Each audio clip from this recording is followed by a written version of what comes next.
బతుకుతాం మనం, నిజాయితీ పరులు మనం. కాబట్టి ఈ 55 లక్షల మంది రైతులకు ఎవరికి ఎంత ఉందో భూమి అంత సబ్సిడీ అందాలి. ఎట్లా అందాలి?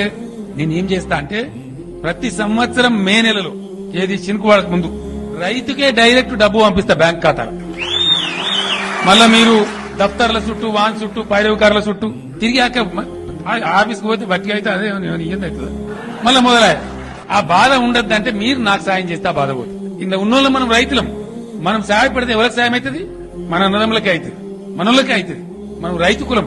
మన రైతు కులానికి లాభం జరగాలంటే మన రైతులమే సహకరిస్తే ఈ 55 లక్షల మంది 56 లక్షలు, లక్ష కన్నా తక్కను రైతు బిడ్డనే ఉన్నాడు, ఆయన లెక్క తీస్తాడు. నేను ఈ సంవత్సరం యాసంగి నుంచి ఇద్దామన్న మనసులుండే, కానీ ఈ లెక్క దొరకకుండా చిక్కిరి బిక్కిరిగాలు మోపై, పైరవకాలు మోపై, ఉన్నోంది లేనట్టు రాసి, లేని ఉన్నట్టు రాసి, అంతే అబద్దాలు ఉంటాయి కదా. అది ఉండద్దు. ఇచ్చినా గాని తెలంగాణ సర్కార్ బ్రహ్మాండంగా ఇస్తుంది రైతుకు. అంటే ఏం జరగాల? ప్రతి సంవత్సరం చినుకు పడడానికి ముందు మే మాసంలో తెలంగాణ రాష్ట్ర ప్రభుత్వంలో ఇది ఒక కల్చర్ కావాలి.